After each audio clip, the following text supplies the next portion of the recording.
ஆக்சுவலாக வந்து இவங்க எல்லாம் தான் வந்து மியூசிக் வந்து ஹெல்ப் பண்ணாங்க. ஃபர்ஸ்ட் ஸ்டார்ட் பண்ணும்போது நாங்கள் வந்து ஒரு நார்மலாக ஆரம்பித்த போது மியூசிக் போடணும், ஒரு டீமுக்கும் மியூசிக், ஒரு டீமுக்கும் வந்து ஒரு பாட்டு போடணும் அப்படின்ன போது ஃபர்ஸ்ட் தீஷன் கிட்ட கேட்டேன். தீஷன் வந்து என் படத்தோட மியூசிக் டைரக்டர் ஆக்சுவலாக.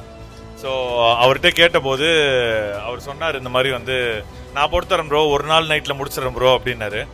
அதுக்கப்புறம் ஒரு 2 நாள் ஆச்சு, 2 நாள் இன்னும் போட்டுட்டே இருந்தாரு. அப்புறம் 3 நாள் ஆச்சு, 4 நாள் ஆச்சு, 5 நாள் ஆச்சு. ப்ரோ போட்டு முடிச்சு கொடுத்துறேன் ப்ரோ, லிரிக்ஸ் மட்டும் தாங்க ப்ரோ அப்படின்னாரு. அப்புறம் ஜெப்ரிகிட்ட கேட்டேன்.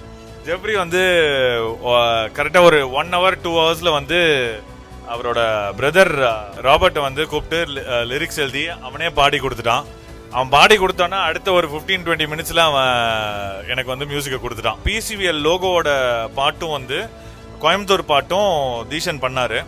ஸோ அவர் ப்ளஸ் நிறைய ஒர்க் பண்ணிட்டு இருக்கனால அவருக்கு வந்து டைம் அவ்வளோவா இல்லை. ஸோ நான் என்ன பண்ணேன், சரி அவனுக்கு கொஞ்சம் ஒர்க் ஸ்ட்ரெஸ் குறைப்போன்னு சொல்லிட்டு நான் இன்ஸ்டாகிராமில் தேட ஆரம்பிச்சிட்டேன். சரி யாராவது கொலாப் பண்ணுவாங்களா, இல்லை யாராவது நம்மளுக்கு பண்ணி தருவாங்களா அப்படின்ற போது தான் பார்த்தது தான் வந்து நம்ம தலைவர். ஸோ நம்ம தலைவர்கிட்ட ஆக்சுவலாக வந்து சும்மா மெசேஜ் பண்ணேன். ஆக்சுவலாக அவரை பார்க்கறதுக்கு முன்னாடி அவரோட பொண்ணை தான் பார்த்தேன் நான். அந்த பொண்ணு வந்து அவளோட வாய்ஸ் வந்து அவ்வளோ சூப்பராக இருந்துச்சு. ஸோ அப்போ நான் சும்மா மெசேஜ் பண்ணேன் அவர்கிட்ட, இந்த மாதிரி வந்து ப்ரோ இந்த மாதிரி 3 வாலிபால் டோர்னமெண்ட் நடத்துகிறேன், ஸோ அதுக்கு வந்து ஒரு சாங் மாதிரி போடணும் அப்படின்னாரு. ஃபஸ்ட்டு ஒரு சாங் தான் கேட்டேன். அதுக்கப்புறம் வந்து ப்ரோ அந்த 3 சாங்கும் நீங்கள் போட்டு கொடுத்துட்டீங்கன்னா சூப்பராக இருக்கும் ப்ரோ அப்படின்னாரு. 2 daysல டக்குன்னு முடிச்சு மிக்ஸ் மாஸ்டரிங்லாம் பண்ணி கொடுத்துட்டாரு.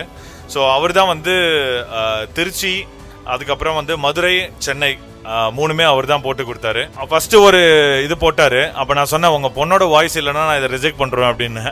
உடனே அவர் அவங்க பொண்ணும் அதில் பாடியிருந்தாங்க. ஸோ அதுதான் நீங்க கேட்ட அந்த 3 பாடல்களும். ஸோ ரொம்ப தேங்க்ஸ். கேட்ட உடனே எனக்கு வந்து பண்ணி தந்ததுக்கு ரொம்ப தேங்க்யூ ஸோ மச்.